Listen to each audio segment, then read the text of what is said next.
Hey guys, welcome to another Warframe video, and in this video we will be looking at the Archon Ember.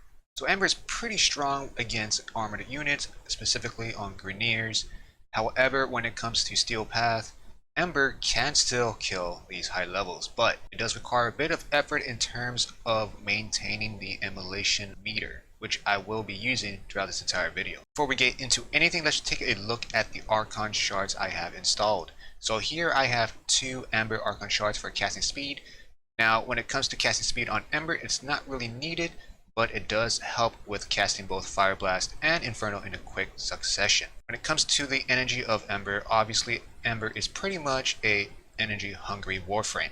So having a lot of max energy is pretty recommended here. However, if you're using a efficiency build, you probably won't be needing these type of shards and can replace this with armor shards. But with the build I'm about to show you requires a lot of energy because of the ability strength that I have on here. Now don't worry about the efficiency. I do have a ability subsumed for the energy regeneration. Before we take a look at the build that I have here, let's try to understand how Ember works. So I do have a Nourish ability subsumed here, which is highly recommended for Ember because of the energy multiplier. So immolation is mostly used for Fire Blast and the damage reduction. It has no effect on Inferno in terms of buffs, but when it comes to maintaining the meter, you want to cast Fire Blast at 90% or when it's filled up, and then you want to cast your Inferno. Now keep in mind that Inferno actually increase the meter of immolation pretty quick.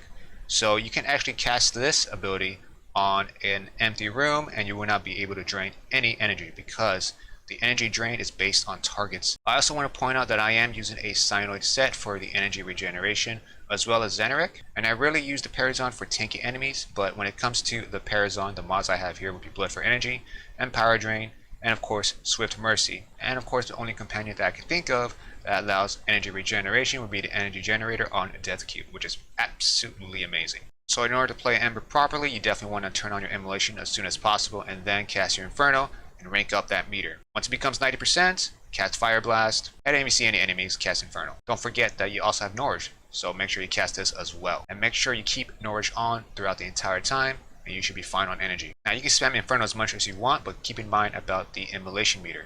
As long as it becomes 90%, cast Fire Blast, and if you cannot cast Fire Blast, then you can go ahead and turn off immolation and turn it back on. That's another method of maintaining the meter. So pretty simple, just a lot of casting and spamming. So let's take a look at the build that I have here. So with these stats alone, with the ability strength, now keep in mind I have extra buffs from the Molt Augmented and Vigor, and Growing Power of course. And with the stats without the buffs, you get a good amount of initial damage and duration. With Fire Blast, damage does not matter, so just work on the armor reduction mostly. The mods I have here are pretty self-explanatory. Growing Power for the ability strength. Now, in order to proc this, you definitely want to have a weapon that can pretty much do status effects. So the Cyanoid Simular basically helps me with this. Cutting Dread for extra ability range, and of course Augur Reach for extra range. Now the only reason you want range is for the Inferno and Fire Blast of course. Now Inferno's range is kind of different. It's based on how many enemies is on your screen. Like literally enemies on your screen. So if there's an enemy behind you, Inferno will not hit that target. Then you got Umbra Intensify for ability strength, more ability strength from Blind Rage, as well as Transient Fortitude. When it comes to Transient Fortitude for ability strength, the negative duration does hurt this a little bit because you definitely want to have Nourish at the point where you basically get a good amount of duration. Otherwise you'll be spamming this ability quickly. So duration does hurt immolation as well when it comes to the drain per second, but again, you definitely want to get as much ability strength as possible so that way you can nuke enemies pretty quick. Now this mod itself you don't really need to have because of the 15% chance to drop an energy orb. However, even though you have Nourish on, you do drain energy pretty quick, so exothermic does help a little bit on here with the energy generation. But if you don't want exothermic, you can definitely replace this with stretch or more duration. Definitely up to you. Prime Flow, obviously you definitely want to have this. And Prime Continuity, definitely a mandatory mod here for ability duration. And then finally you got the Archon Vitality, which allows you to do double damage basically.